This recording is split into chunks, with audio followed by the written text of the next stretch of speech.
Alors ça, Nicolas l'a pas communiqué non plus. Ah. Il n'a pas communiqué que c'était diffusé. Non, si c'est resté c'est bon. Tu peux y aller. Alors on commence. Bonsoir à tous. Bonsoir. Donc on va désigner un secrétaire de séance, donc Valérie Simon-Chérat, secrétaire des séances. Je vous annonce les procurations. Daniel Seco donne procuration à Nicole Fernandez. Sonia Poisson donne procuration à Jérôme Barboussou. Sébastien Lefray donne procuration à Cyril Pugarier. Et c'est qui ça? Élien Bernard donne procuration à Valérie Simon-Chérade. Et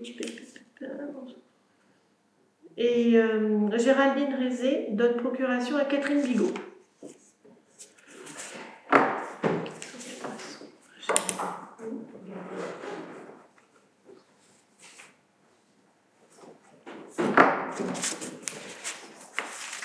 Alors, on va passer à l'ordre du jour. Donc, approbation du procès-verbal de la séance du conseil municipal du 15 septembre. Tout le monde l'a lu. Qui est contre? Qui s'abstient? Je vous remercie.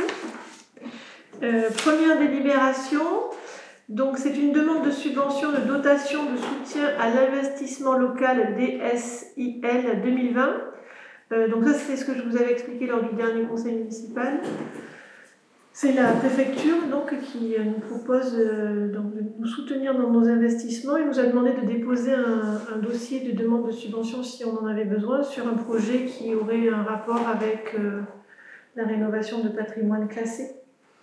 Donc nous avons l'église en patrimoine classé, donc nous avons décidé donc de déposer un dossier de subvention pour des travaux qui portent sur un lot chauffage, toiture et électricité au niveau de de l'église.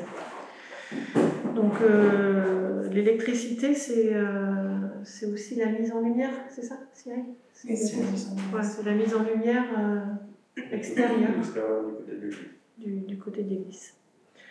Donc, on a fait faire des devis. Donc, bien évidemment, on va attendre de voir si on est éligible à cette subvention. C'est pas parce qu'on a fait la demande que l'on engagera les travaux. Ça dépendra aussi de notre budget et des choix d'arbitrage. C'est les choix d'arbitrage au moment du vote du budget. Donc, on dépose un dossier de subvention pour un montant total hors taxe de 76 875,36 €. Donc, la subvention s'élève à une hauteur de 35%, soit 26 906,37 €, avec un autofinancement pour la commune de 65%, soit 49 968,99 €. Donc, je vous propose donc de déposer ce dossier avec le plan de financement que je viens de vous annoncer. Est-ce que vous avez des questions par rapport à ça? TTC hors taxe? Hors taxe.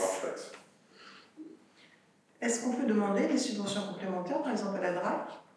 Oui. Oui, on est juste limité sur le montant total de subvention à 80%. Mais on peut faire un dossier ici à la DRAC On peut faire une souscription, il faudra juste que... jusqu'à 80%. Ouais. Donc là, comme c'est un début, on a juste fait un plan de financement comme ça, mais effectivement, on pourra le peaufiner. Je pense qu'il faudra d'ailleurs. Oui. Et ça, on verra avec le SIGN.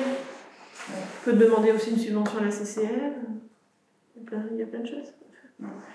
Donc on le passe au vote. Qui est contre? Qui s'abstient? Je vous remercie. Et la deuxième délibération, tu veux la présenter, Jean? Si tu veux. Donc ça, c'est un rapport avec le budget de la commune. Enfin, c'est vraiment une toute petite délibération. Donc en fait, sur le budget, normalement, il y a un certain nombre dans les recettes. On est censé récupérer des créances, donc récupérer les sommes qu'on nous doit. Et au bout d'un certain temps, il y a des créances qu'on n'arrive pas à récupérer et qu'on passe par perte et profit. Donc là, c'est le cas de ces deux de ces deux montants qui sont proposés. Alors je vous rassure, les montants sont quand même pas très élevés, puisqu'il y en a un de 47,46 € et l'autre de 7,81 €. Alors, donc il y en a un, c'est effectivement une créance non récupérée, l'autre c'est un reste à réaliser qui est tellement faible que pas de 7 € qu'on laisse Et là, tomber, c'est que le le trésorier trésorier, ouais, nous autorise à laisser tomber. Donc ça fait une somme globalement là, de 55 €. Bon, on arrivera à survivre sur notre budget. Donc, qui est contre? Qui s'abstient? Juste une question, du coup, c'est quoi? C'est de la cantine? Oui, souvent c'est ça. Souvent, alors les 47-46, souvent ça correspond à une facture de cantine. Oui, d'accord. Peut-être une personne qui est partie et qui n'a pas payé. Voilà. Et souvent, quand c'est comme ça, le trésorier arrive à les retrouver, puisque tout le monde est plus ou moins fiché au trésor public. Donc on arrive à les retrouver, puis des fois il y a des ratés. Et celui-là, ils n'ont pas réussi. Et je crois que c'est au bout de 2 ans ou un truc comme ça, de toute manière. Bon, ce serait des grosses sommes, là, je pense, par contre. Une procédure qui se met en place sur les petites sommes, ça coûte plus cher d'aller la chercher que, en particulier, la 7,81 € du compte. Même 47 €. Oui. Oui, si tu Non, comptes. on n'a pas beaucoup d'impayés en fait. Enfin, Bah, très peu, parce que c'est la deuxième ou troisième fois que je vois ça.